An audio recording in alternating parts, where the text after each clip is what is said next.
El viernes pasado no hubo peña, pero igual fue un viernes especial porque nada más y nada menos que Silvio Rodríguez dio un concierto de 2 horas, nada más y nada menos que en la escalinata de la Universidad de La Habana.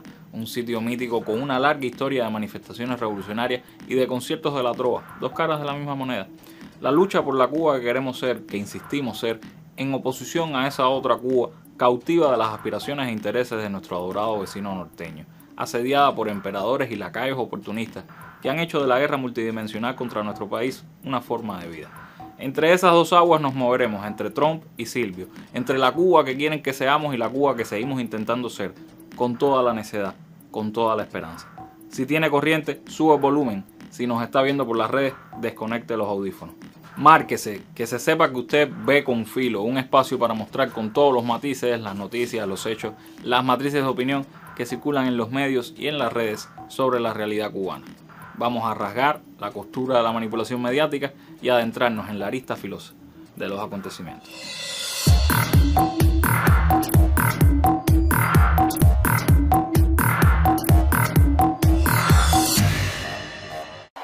Jimmy Kimmel es el presentador de uno de los programas de entrevistas más populares de Estados Unidos. Acostumbrado a llenar de risas la franja de medianoche, su programa ha sido cancelado después de un comentario en el que sugería que el asesino del activista de derecha Charlie Kirk fue un simpatizante del presidente Trump. El director de la Comisión Federal de Comunicaciones de Estados Unidos dijo el lunes que la conducta de Kimmel había sido repugnante y afirmó que la cadena debía tomar medidas al respecto. La comisión es responsable de expedir las licencias de televisión y el director sugirió que las emisoras que retransmitan el programa de Kimmel podrían poner en riesgo dicha licencia. Horas más tarde, la emisora ABC anunció que retiraba el programa de Kimmel hasta nuevo aviso. Mientras en Cuba, específicamente en La Habana, se celebraba de lo lindo con los acordes del trovador, en Estados Unidos había una gran polémica en torno, oh sorpresa, de la libertad de expresión. ¿No era que esa era la tierra donde todo se podía decir? Y sí que hubo polémica y declaraciones de solidaridad, incluyendo a Stephen Colbert, quien también fue víctima de las presiones de la administración Trump sobre las empresas dueñas de la televisión en ese país. But to be honest with you all, I don't know what's going on. And no one does. But I do know Jimmy Kimmel. And he's a decent, funny, and loving guy, and I hope he comes back. I've always admired and respected Mr. Trump. I've always believed he was, a visionary, innovator, a great president, an even better golfer. And if you've ever seen me say anything negative about him, that's just AI. Okay, good. Yesterday, after threats from Trump's FCC chair, ABC yanked Kimmel off the air indefinitely. That is blatant censorship. Con más o menos humor se reacciona a la noticia y aunque parece que la decisión será revertida, no deja de sembrar incertidumbre. ¿Será este, como dice The Guardian, el incendio del Reichstag para el trumpismo? Bueno, no lo dice The Guardian, lo dicen los mismos trumpistas en las redes digitales, con total desparpajo, llamando como hiciera Hitler en su momento, luego del infame incendio, a acabar con la izquierda, a arrestar a todo político que le haga oposición al Partido Republicano. Porque como mismo los nazis culparon a los comunistas, los trumpistas culpan a cualquiera que esté un poco a la zurda de Reagan y Margaret Thatcher. Y el líder del movimiento, por supuesto, encarna e impulsa esa intolerancia, llamando y contribuyendo al linchamiento mediático de comediantes como Kimmel y Colbert, y mostrándose en público sin vergüenza alguna como censor de la prensa no solo estadounidense, sino mundial. Should be engaged in so much business activity. Well, I'm really not. My kids are running the business. I'm here. You know what the activity, where are you from? I'm from the Australian Broadcasting Corporation, Four Corners program. Well, the Australians, you're hurting Australia, right? In my opinion, you are hurting Australia very much right now. And they want to get along with me. You know, your leader is coming over to see me very soon. I'm going to tell him about you. You set a very bad tone. Well, go ahead, John. When the Maybe you can set a nicer tone. When the UAE does a deal, what does it want in return? Pero hagamos un alto en el camino para hablar de un tema que, por desgracia, no pierde actualidad: el genocidio en Gaza. No faltaron las banderas de Palestina en el concierto de Silvio para molestia de nuestros queridos odiadores que siguen pensando que el pueblo va a responder de manera robótica a sus agendas políticas. Pero el pueblo cubano, incluso con carencias materiales, apagones, dificultades de todo tipo, sabe identificar una causa justa. Y en ese acto multitudinario en la escalinata se demostró que seguimos siendo una sociedad que apuesta por la dignidad y la justicia, por mucho que nos golpee la crisis. Ahí estuvo Gabriela Fernández y hoy está aquí, una vez más, en La Mira. Jericó. Pienso en ustedes, hombres de la tierra de Sion, que estupefactos, desnudos, ateridos, cantaron la Hatikvah en las cámaras de gas. Pienso en ustedes y en vuestro largo y doloroso camino desde las colinas de Judea hasta los campos de concentración del Tercer Reich. Pienso en ustedes y no acierto a comprender cómo olvidaron tan pronto el vaho del infierno. Se hace imposible hablar de amor, de esperanza o de justicia sin reclamar el cese del genocidio sobre el pueblo palestino. El viernes en la escalinata, en la majestuosa voz de Silvio, estuvo el reclamo de millones de personas que intentan hacer presión para frenar esta masacre con todos los métodos a su disposición.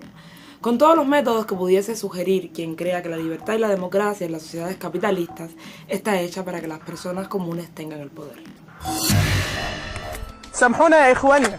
Ante el infame bloqueo que está llevando a la muerte por inanición a la población de Gaza, la gente está lanzando botellas llenas de lentejas, leche en polvo para bebés, arroz o harina, con la esperanza de que les lleguen a los palestinos.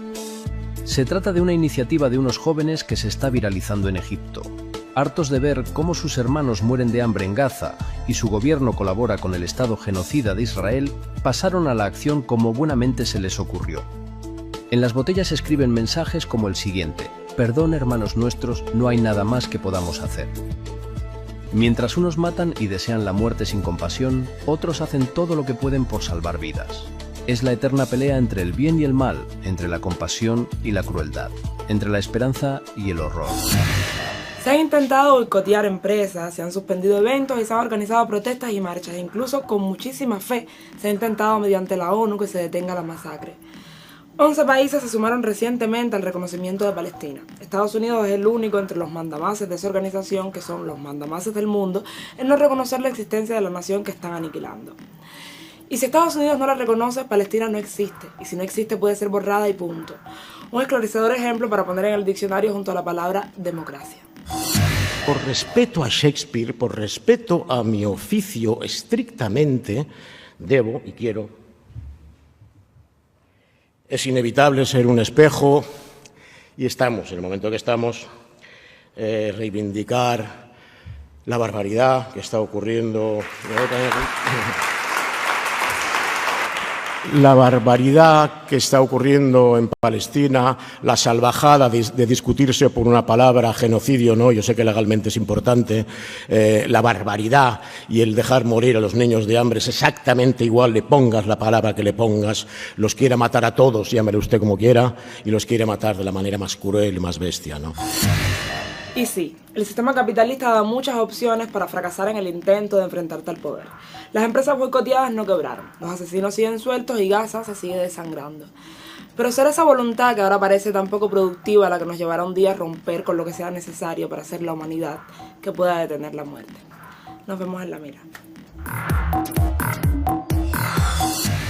And I will say there are parts of the world that don't take Tylenol.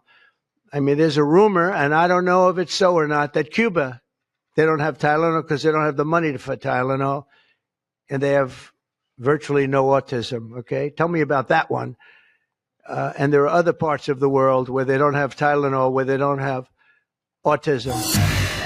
¿Se acuerdan de lo que hablamos la semana pasada sobre pensamiento crítico, hacerse las preguntas correctas, no confundir casualidad con causalidad? Pues si no lo vieron, vayan a verlo, está en nuestras redes y analicen lo que dice el emperador. Más importante aún, aprecien el cinismo de admitir los efectos del bloqueo solo si eso apuntala de alguna manera su discurso. A eso nos enfrentamos, al cinismo, a la desvergüenza, a la prepotencia, a la ignorancia. No sorprende que los odiadores, antes expertos sobre el asesinato de Charlie Kirk, ahora se convierten en expertos sobre la obra de Silvio Rodríguez e incluso se lanzan a una campañita absurda en la que se critica por la disposición del escenario o se obsesionan con teorías conspiranoicas del tipo tenían atrapado al público. Y así lo dice un amigo en redes que por esa lógica habría que suspender todo concierto o espectáculo de cualquier tipo en un teatro. Y a ese amigo lo tenemos aquí para que haga el resumen poético mediático de lo que fue el concierto de Silvio. Bienvenido otra vez el FIDE en exclusiva para Confirmo.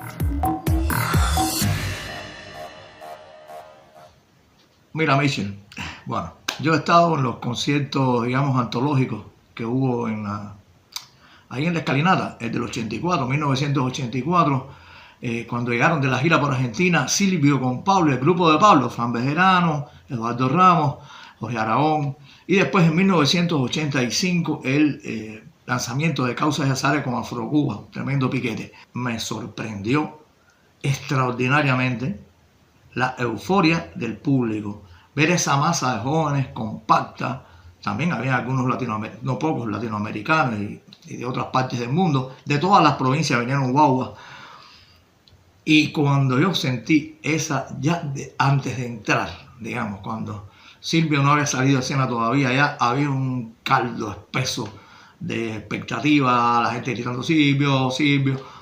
Y cuando eso comenzó, además con palabras de Martí, fue una euforia de punta a cabo al cierre del concierto. Más de 2 horas de un fervor tremendo, y hay que decir que Silvio ha hecho un concierto, yo diría que insuperable, una especie de ensayo en el fondo sobre Cuba, sobre el mundo, sobre Latinoamérica, sobre el proceso de la revolución, sobre los problemas muy críticos con la actualidad, analizando la actualidad.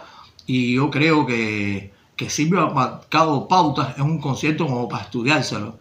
Ese ensayo musical y poético que nos hizo soñar, amar, sentir ese deseo de revolucionar. Y yo creo que todavía estamos en shock, algunos por haber vivido aquello. Me alegra mucho haber subestimado a Silvio y haber subestimado sobre todo a la juventud cubana, que convirtió aquello en una gran fiesta del espíritu, algo que le hacía mucha falta al país, y creo que todo el mundo entendió esto. Es un concierto para estudiar. Cuando lo veamos completamente, porque estábamos en aquella euforia, ya veremos. Esto fue Silvio, un acontecimiento que dará a muchos más en el resto del continente de América Latina, pero para Cuba especialmente fue una especie de revolución dentro de la revolución. Gracias por esta oportunidad, Michel, y bueno, estamos con Filo. No faltan, claro está, los que en esta hora tan difícil para Cuba llaman a hacer pedazos todo íconos revolucionarios, los que convidan a arrepentirnos, a indefinirnos, los que promueven el recrudecimiento de toda medida contra nuestro país para que la crisis nos agobie y pensemos que eso del socialismo es una locura, que la gente es mala y no merece otra cosa que no sea esa selva civilizada donde el hombre es lobo del hombre. Pero nosotros, los que seguimos en esta pelea, y si subimos el volumen o desconectamos los audífonos, aunque la cosa esté mala, los que sí entendemos que la revolución es un proyecto que hay que defender pese a todo, los que sí entendemos que la revolución no se puede venir abajo por errores y cobardía, aunque digan que nos machacarán manos y bocas, seguimos asumiendo al enemigo, seguimos viviendo sin tener precio. Esa es toda nuestra necedad, esa es toda nuestra esperanza, y con eso basta, con eso venceremos. Síganos en nuestras redes sociales, por acá, por el vidrio. Regresamos el próximo martes justo después de la novela. Hasta entonces, manténgase con Filo. Chao.